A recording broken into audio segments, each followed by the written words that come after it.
World Junior Championships are over, and if you weren't paying attention, you probably should have been, because even if you don't know the names of the athletes in those races right now, they're gonna matter in a few years. Letsile Teboho is the Olympic gold medalist in the 200-meter dash, but just 3 years ago, he wasn't at the Olympics. He was at the World Juniors, and he wasn't even in the front of the race in the 200-meter dash yet, although he also ran the 100-meter dash and won that event back then, just like Noah Lyles did, all the way back in 2016. And I'm pretty sure I don't have to fill you in on everything he's doing right now. So the World Junior Championship meet actually does matter, whether or not you choose to pay attention. But what just happened in 2024 is something like we've never seen before, because Bayanda Walaza of South Africa completed the sprint double, winning the 100 and the 200 to become the fastest teenager in the world. And as far as I'm concerned, it's really not up for debate anymore. And even if you don't recognize his name, you have watched him race, because he was there in the Olympic final for the 4x100 meter relay, competing with South Africa. And you should know by now, he won a silver medal running on that relay. So to clarify, an 18-year-old boy showed up to the Olympics and competed for his nation, helped them win a medal while he was there, and then went to the World Juniors because, well, why not? And decided to make it abundantly clear that no teenager in the world is faster than he is. Of course, I could call him the next Letsile Teboho, or even the next Noah Lyles, but that really wouldn't be fair to him because they set the bar incredibly high. However, what Bayanda Walaza just did is something they have never done. In fact, I'm not sure we've ever seen it in history. So in a world that is always searching for the next great young sprinter and trying to compare them to Usain Bolt prematurely, might I add, here is why Bayanda Walaza actually deserves to be in the conversation, and perhaps might just shock the world once he's done running against the teenagers. Because if you really are the next someone, there should be evidence of it before you get to that level. And he is showing a whole lot of it. Allow me to go over the facts the way that I understand them. Because on one end, we know what Bayanda Walaza just did on the track. But on the other, we have to remind ourselves what everybody else who came before him, at least within the last decade or so, had looked like at that moment. Before he performed at the World Juniors, Bayanda Walaza did compete for South Africa and helped them get a medal while he was there. But in my opinion, he wasn't technically supposed to run on that relay.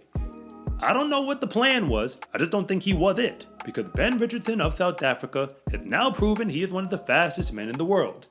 He made the Olympic semi-final and got dangerously close to the final, might I add, to prove it. But he got injured competing at the games and as a result, wasn't able to compete for the 4x1. Henceforth, Bayanda Walaza got on the track, competing in races that actually matter. He even ran the leadoff leg for that team, which is an incredibly big deal. But nobody really noticed him all that much because, well, it is the relay. And Team USA dropped the stick, which gets a whole lot of airplay over where I live. But if you're new here, I want to say thank you for even making it this far into the video. And I'm Coach Rob, the founder of SCArecruiting.com, where I rank the best track and field recruits across the entire nation.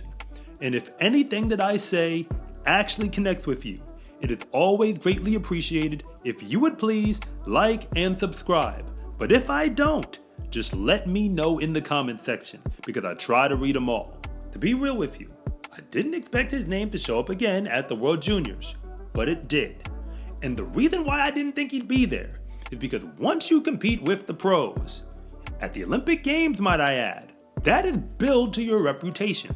So showing up at the junior meet is clearly a lower level, and if you fail to win, your reputation will take a hit. But now we know that he is a double sprint champion, running 10.13 seconds in the 100 and 20.34 seconds in the 200 meter dash. To know how those times stack up, just consider that Letsile Teboho won the 100 meter dash at the World Juniors twice, but the first time he did it, he only ran 10.19 seconds. And when Noah Lyles did it, he was practically the same age exactly as Bayanda Walaza, and he only ran 10.17 seconds in his final race. but track and field is also a competitive sport. You're not just running against the clock. You have to beat anybody who showed up on the line to race against you. There were no American boys to win a medal in the 100 or the 200 in the World Junior Meet. No American boy even made the final of the 100, and the one who did for the 200 was Jaden Wiley. He is committed to the University of Florida and the number 6 overall recruit, the number 3 sprinter, might I add, in the SCA Top 10 for the class of 2024. It makes sense that he would be the run to represent Team USA, because the number 1 sprint recruit in the nation decided to turn pro earlier this year. You see what I mean about not showing up to the juniors because you don't want to risk losing? And then the second sprint recruit, well, he is actually playing football for LSU right now. But it doesn't matter how fast any of those guys have gone on the clock this year. If when they do show up in an event like the World Juniors, they don't cross the line in first. Historically speaking, winning the World Juniors in a sprinting event is a pretty good look for the future of your professional career. Michael Norman actually won the 200 in 2016. It's the reason why Noah Lyles didn't complete the sprint double. And way back in 2014, Kendall Williams beat Trayvon Bromell in the 100. He would have been an Olympian for any other nation that is in America, but he has to run against men like Trayvon Bromell in order to make that team. For the record, he keeps on making USA finals, he just doesn't get on Team USA once he's there. And although you already know how good Teboho actually is, the thing that matters most is not just the double sprint championship that Walaza completed this past juniors. It's the fact that he was also at the Olympics before the age of 18. Because that age is incredibly important on the calendar for a few reasons. But the biggest one of all is that if you can show up to the Olympics before that age, you are normally a threat to come back during the next one, and probably win a medal when you do. It's exactly what Usain Bolt did from 2004 to 2008. He showed up to the Olympics and ran in the qualifying rounds. He didn't make the final, and he didn't represent for the Jamaican 4x1 relay. That is very important, but it doesn't matter because we know what happened 4 years later. Nobody 18 years old has showed up to the Olympics and won a medal, even if they had to do it on a relay, and gone to the World Junior Meet and did exactly what Walaza pulled off. Most people didn't really know just how good Letsile Teboho is until the games in Paris.